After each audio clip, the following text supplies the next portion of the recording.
God created me. I am not a body, I am free. I'm still as God created me. I am God's son. Be still my mind and take a moment upon this, and then return to earth without confusion as to what my Father loves forever as his son. I am not a body, I am free, but I am still as God created me. I am not a body, I am free, but I am still as God created me.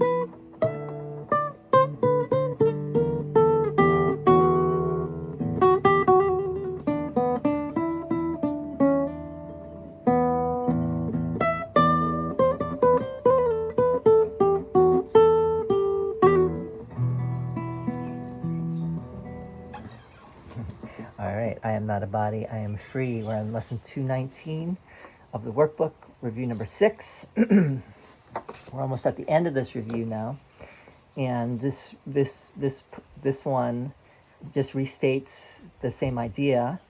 So I'm talking about the sandwich, right? The sandwich approach of this review, which starts with I am not a body, I am free, for I am still as God created me, and then it ends with that. And then in the middle is the review lesson. And today's review lesson is 199, which is I am not a body, I am free.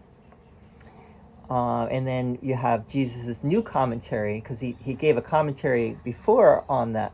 And actually, the way I could do this is I could read his old commentary, his first comment, not his old commentary, but his first commentary, and then read his second commentary, and we could talk about the differences between the first time he comments and the second time, because there probably is a difference, but I haven't been looking at that. Maybe next time I do this, I'll do it that way. But his new comment this time on I am not a body, I am free is I am God's son. Be still my mind and think a moment upon this, and then return to earth without confusion as to what my Father loves forever as his son. I am not a body, I am free, for I am still as God created me. Be still my mind. I don't know where that comes from. That might be somewhere in the Bible, right? Be still my mind, or be still my heart. It might be in a song too somewhere, but be still my mind and think a moment upon this. Right? A moment is all you need, really. Right? But if you really consider it for a moment, if you really drop into it, if you let yourself go there, I am God's son, right? That's the most profound statement ever. If you let it be that, right? It can be that. I'm not a body, I am free. I'm God's son. God does not have a body. God is total freedom, totally free and total freedom. And therefore I must be as well, because I am still as God created me. I have never changed. God has never changed. I have never changed.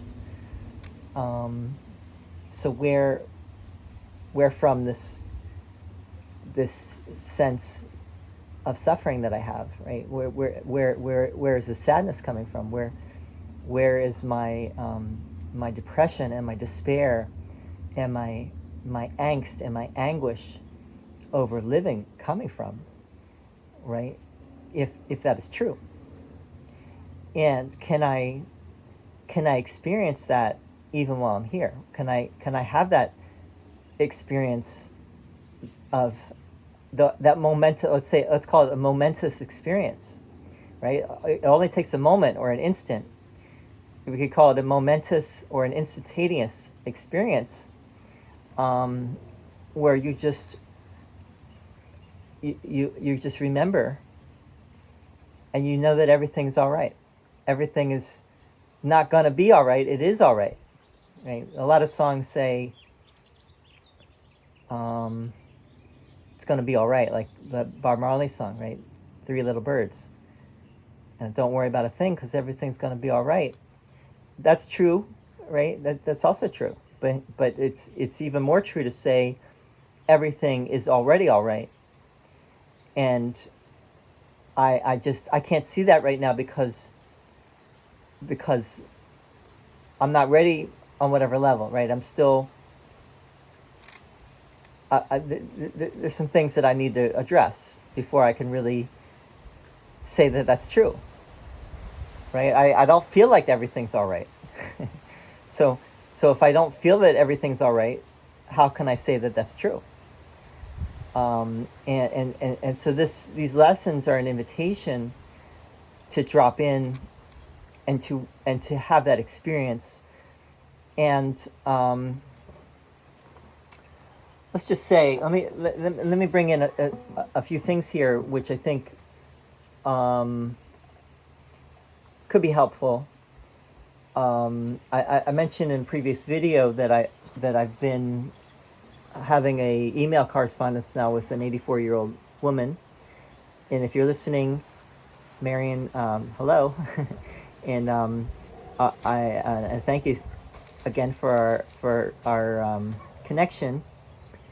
And she's been reading this book that I did called I Am Love, and the book is really about how ayahuasca and A Course in Miracles, how ayahuasca can help one to understand A Course in Miracles on a deeper level. And many purists will say, well, ayahuasca, of course, spiritual purists or Course purists would say, well, where in the Course does Jesus say to use ayahuasca? And I would say, well, where in the Course does he say not to use ayahuasca? He doesn't tell you what to do, right? He doesn't prescribe anything, and he doesn't really proscribe. Prescribe means to do something. Proscribe means not to do something. He doesn't really tell you how to act. He doesn't give you a lot of specifics, if any, really. In fact, all of the specific stuff was taken out of the Course, and for good reason. That was, maybe some specific material could have stayed in, and some people have a problem with all of the specific material being taken out of the Course. But I do think that was directed by Jesus, and was understood by Helen and Bill, and later by Ken as well. That the specific material was not meant to be in the Course, because the Course is not telling you what to do. The Course is telling you, and I don't want to point to my brain, but it's about what's happening in your mind, right? So if it's all about what's happening in your mind, and it all comes down to tapping in to that part of our minds which can decide between love and fear, then why do we need ayahuasca, right? How can ayahuasca help us? Don't we need to just I keep looking at that cloud back there to see if there's some kind of figure in the cloud. But anyway, a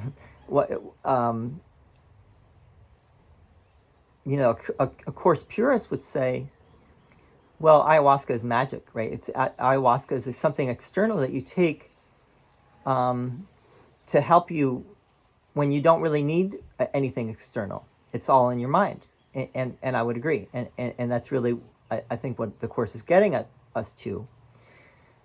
On the other hand, many people could not just do a lesson like this and still their mind and have that experience. Whereas ayahuasca can really help to actually have that experience, right? It can help you to be in the right space for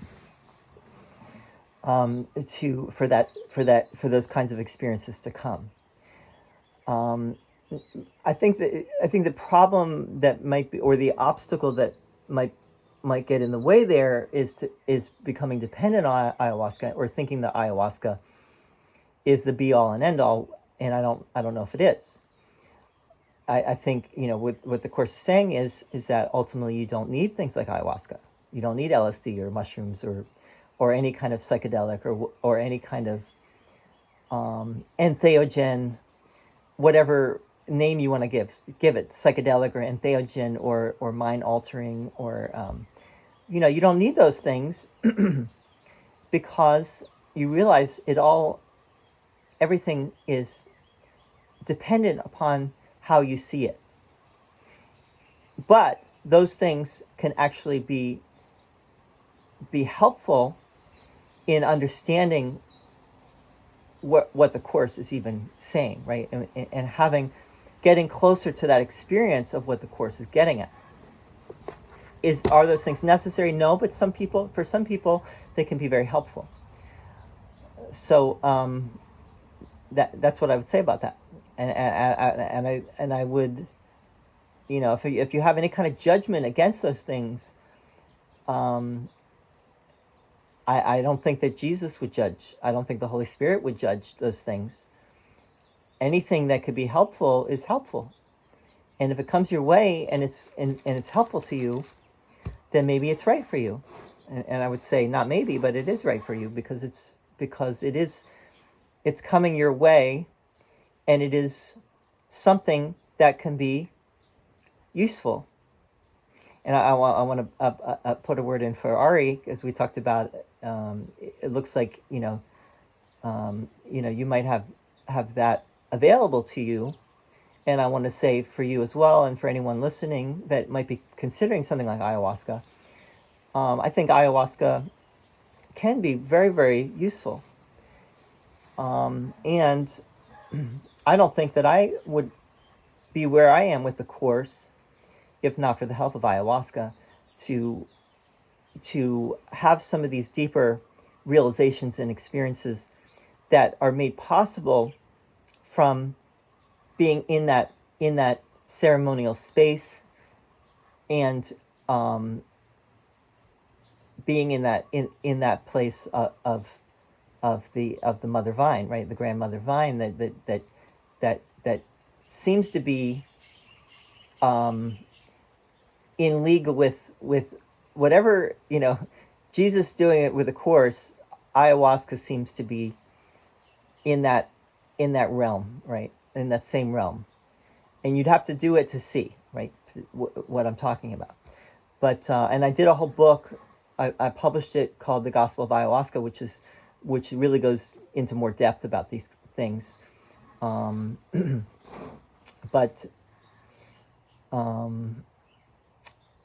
I am God's Son. Be still my mind and think a moment upon this, and then return to earth without confusion as to what my Father loves forever as his Son. So what Jesus seems to be saying here is that just by thinking upon this idea, you can transcend the earth, you can transcend the world, and you can go back and have this holy instant, this experience of what that is. I don't think many people can actually. It's possible for all of us, but for most of us who are very much in the world, it might be harder, right? So you might need some extra help, and that's where these little helpers can come in, right? I get by with a little help from my friends in ayahuasca, and things like that can be your allies on this journey. And don't think that they're like I said, don't think they're the be all and end all of this. I think ultimately you are free of all external supports and we might say crutches or props, but on the way they can be useful, right? And I also don't want to say, there are shamans that do ayahuasca their whole lives until their dying day. There's a famous story about Aldous Huxley, who was famous author of Brave New World, one of the great thinkers of the 20th century, one of the great philosophers and speakers of the 20th century, had a very big impact on the 60s generation. When he was dying, he took LSD.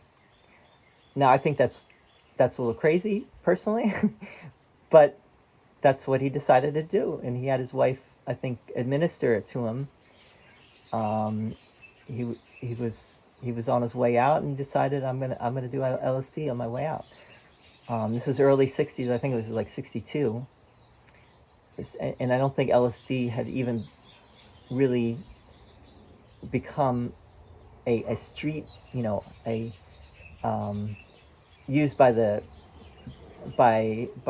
baby boomer generation at large yet. It hadn't become a huge phenomenon quite yet. It was on the way. But anyway, just a little tidbit. Maybe I'll do a video on that at some point because I think it's an interesting story.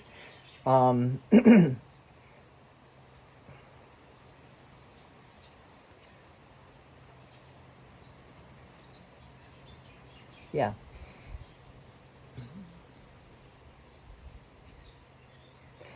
God loves me forever as his son, right? God loves all of us. Just turn the me to a we. All of us are the son. And if we, ultimately it comes down to remembering that all the time. That becomes every moment you are in that remembrance that I am God's son. I am one with God forever. As God's son, I need not suffer guilt. I need not suffer. I need not be fearful. I need not be anxious. I need not feel anguish or angst. I need not feel despair or depression or anger or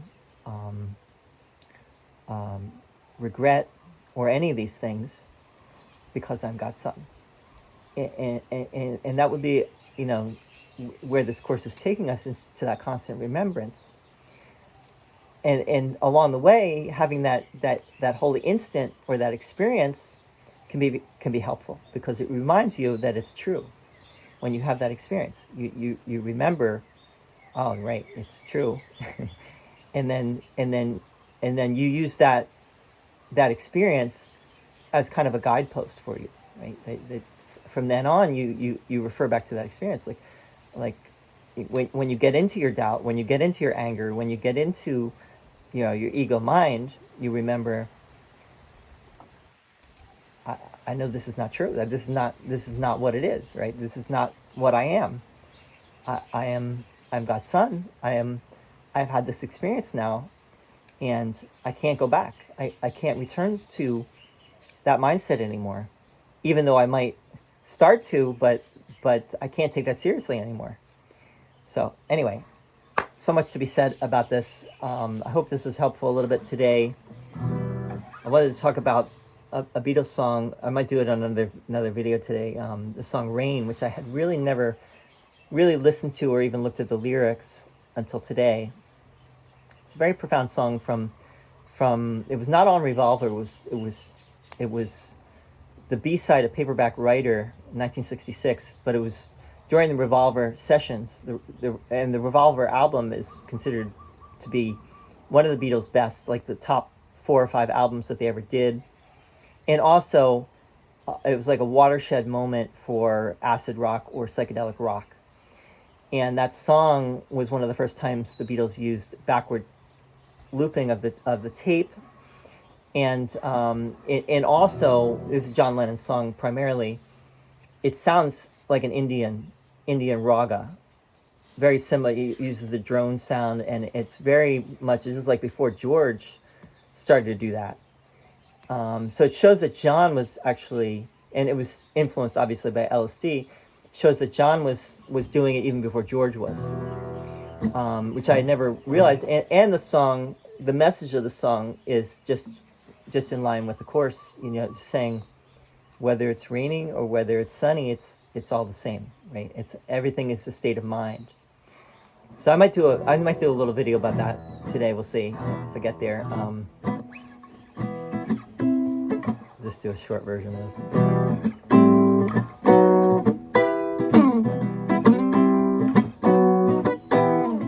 I'm not a body, I am free. I am still as God created me. I am not a body, I am free. I am still as God created me. I am not a body, I am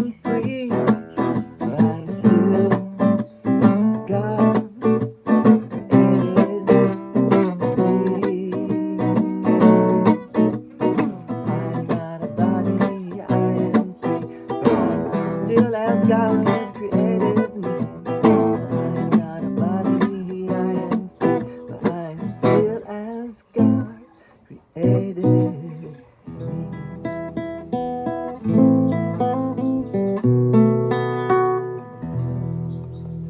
All right, we'll see you very soon. Thank you for tuning in today, as always, and blessed be.